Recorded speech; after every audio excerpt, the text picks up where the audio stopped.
We are going live. Okay, welcome, folks. Welcome, everybody. Um,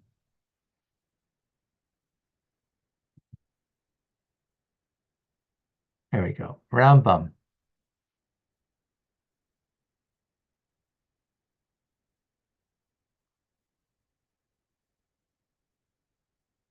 We are in the laws of witnesses,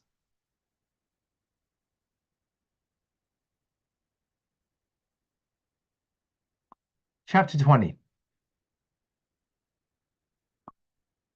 Lying witnesses are neither executed, given lashes, nor required to make financial restitution unless both of them were fit to serve as witnesses. And they both disqualified through Hazama after the judgment was rendered. So we explained Hazama, if you had two sets of witnesses, one said A and the other one said B, they contradicted each other, so they both disqualify each other. But if you had one that said, you know, he made a loan on this and this day. He owes him. Reuven owes Shimon money. And then another set of witnesses come and say, "Yeah, but you were with us on that day when you gave testimony. You were with us the whole day, and you were with us in Babylon, and you said that this happened in Israel, and it was impossible, So that's called hazama. So what that person wanted to do is then judged upon that person. So you wanted to, your testimony said that, oh, Reuben owes 100 to Shimon, and now the witnesses are going to have to pay that money because they were caught as lying witnesses because they could not have been there to do that. Okay. If, however, only one of them is disqualified through Hazama, they are both disqualified. They are both disqualified through Hazama before the judgment was rendered, or after the judgment was rendered. One of them disqualified because of family connections, or because of he was unfit to serve as a witness. Remember, if he's a family relative, we learned those laws, and you are you're disqualified. The witnesses are not punished, even though they are disqualified through Hazama and no longer acceptable to deliver testimony as all matters of scriptural law. So, in other words, they're not punished in having to make the payment, or if through them the person would have been executed, right? So they get executed. That's the law. In other words, whatever they plan to do to the other through their lying testimony will be done to them as long as it, before the fact. Okay.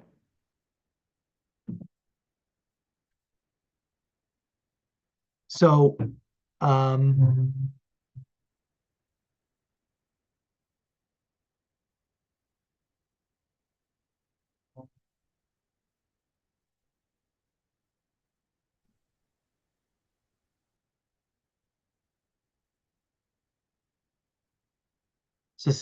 but in this instance, they're disqualified. Only one of them is disqualified as to being a proper witness.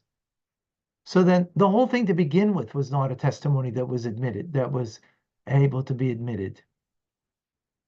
So therefore, since it's to begin with, it's not a proper testimony because it's a relative, or the person was disqualified scripturally because they had a disqualifications. We've learned that also previously, like if they were wicked in some manner, right? Then they don't, but they're disqualified, and therefore their testimony to begin with is not a testimony. Therefore, they don't get the judgment rendered against them, what they try to incur upon who they were testifying against, right? Or witnessing against. I hope that was clear.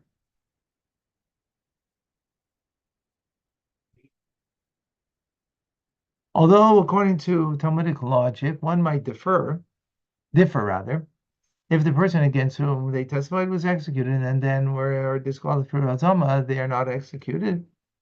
The Talmudic might differ,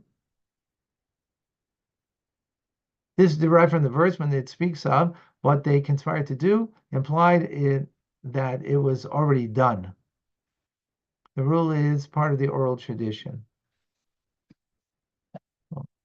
Yeah.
Okay. So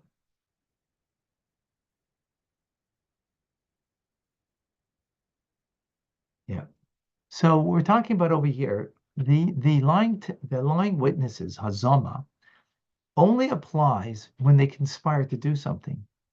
In other words, if it was done, in other words, the person was executed, they don't get executed.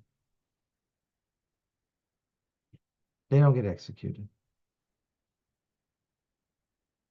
Right?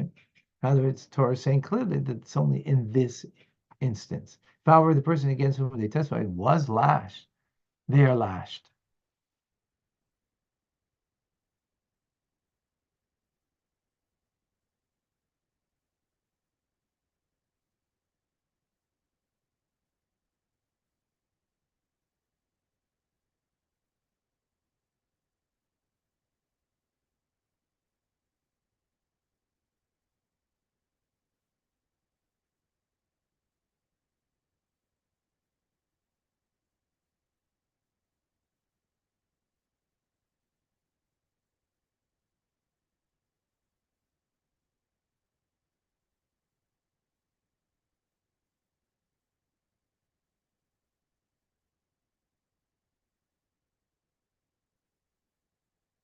Hmm.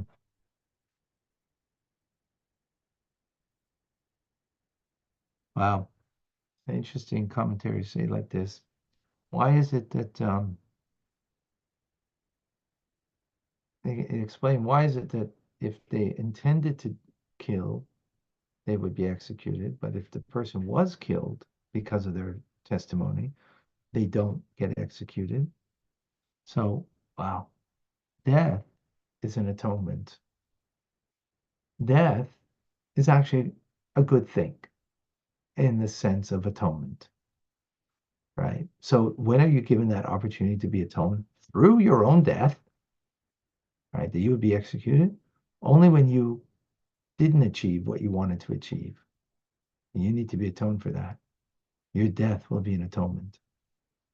But if you did achieve it, and the person was executed because of your testimony, your false testimony, death will not be an atonement for you. So that's why you don't get death. Wow. Is that a powerful statement or what?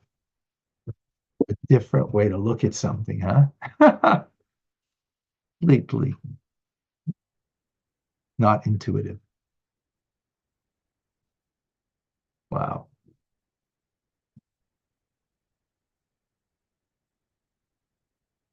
Right. Therefore, lashes, there's a different story.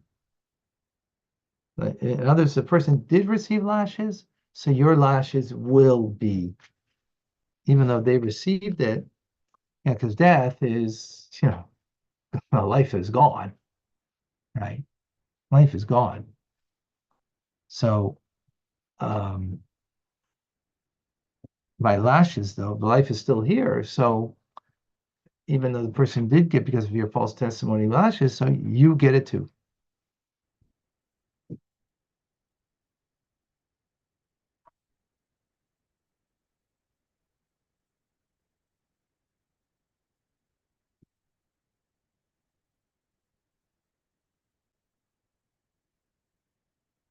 So assuming if money was expropriated from one's person and given to another, is returned to the owner, witnesses are required to pay the penalty. So yes, it's only by death that they won't get, because that will not achieve atonement for them. So there's no point to kill them for that, to execute them. Wow, it just throws a whole different light on, a whole different light. Wow. So a whole different light on death, execution, right?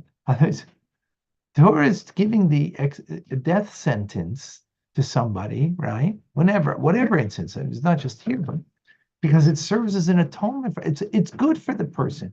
In other words, the death sentence Torah is giving is good for the person. Yeah, I mean, obviously it's not something they want.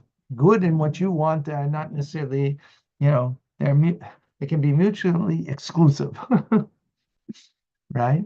We're not talking about what a person wants and what we intuitively think, right? Torah is saying that this is good for the person. How does that make sense?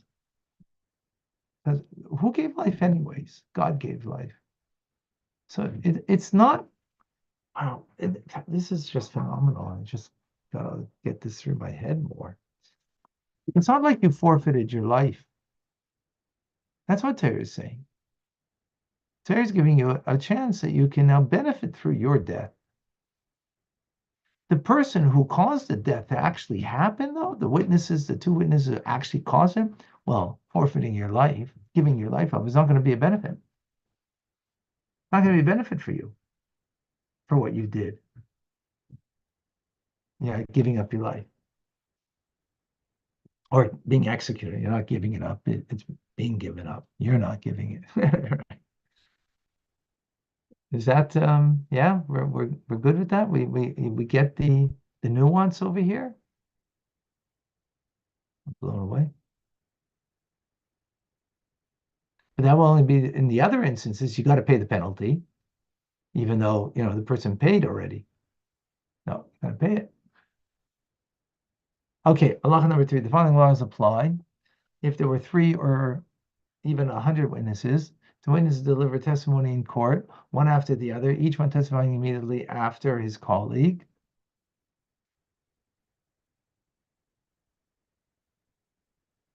Immediately after his colleague, and several of them were disqualified through hazama. They do not receive punishment until all of them are disqualified through hazama. So all of them have to be in the same boat.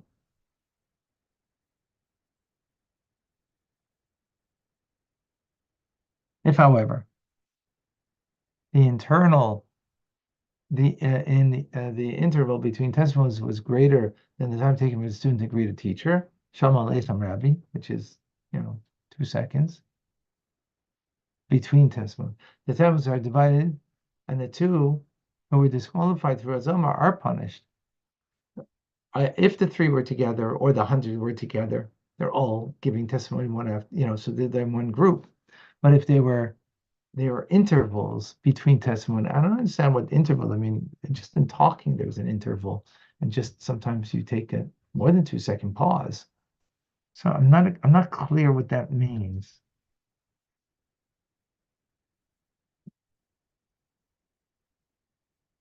The two who testified after there was such an interlude between their testimony and the first pair are not punished.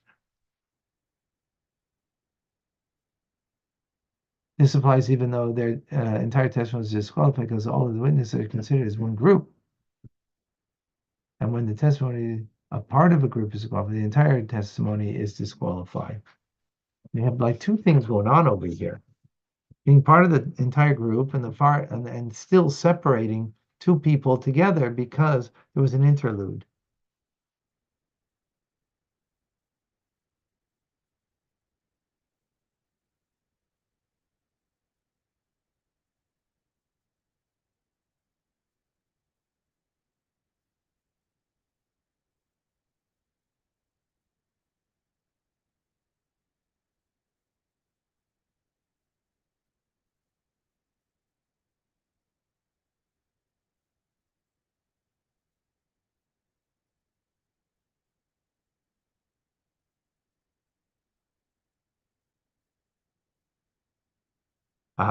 So there's a group, they came together to testify. That's called a group, right?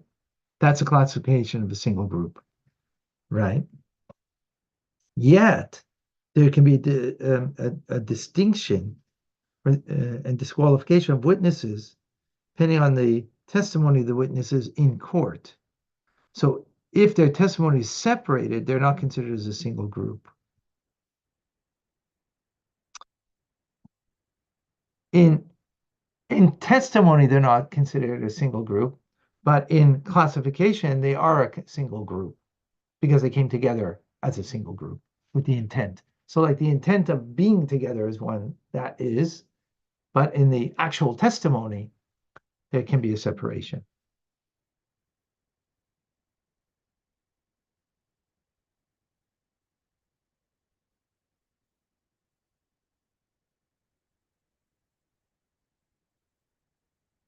Okay. For when one witness delivers testimony, that testimony is investigated. And the second witness states, I also testify like him. Yes, this is what happened, or the like. They are both executed, lashed, or subjected to financial penalty if they are both disqualified through hazoma. Rationale is that any witness who says, yes, this is what happened, after his colleague testifies, is considered as being testified and responded to cross-examine as his colleague did. In other words, they consider one group because he threw himself to be part of that first witness. And he threw his lot with him, so to speak. There is no concept of inadvertent transgression with regard to lying witnesses, because transgression does not involve deed. Therefore, there is no need to be warning, as we've explained. Now a witness is not inadvertent in his testimony.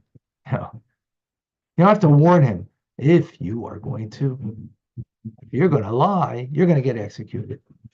You have to tell them that, even though they do in the investigation, but you don't need a formal warning. The person is not doing it inadvertently because he's a witness. So he's, there's an intent over here.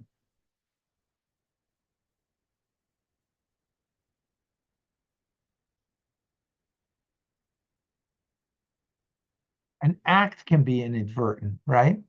You can inadvertently, do something, and you can inadvertently do something. You're not inadvertently witnessing something and testifying on it, right? So therefore, you don't need a warning.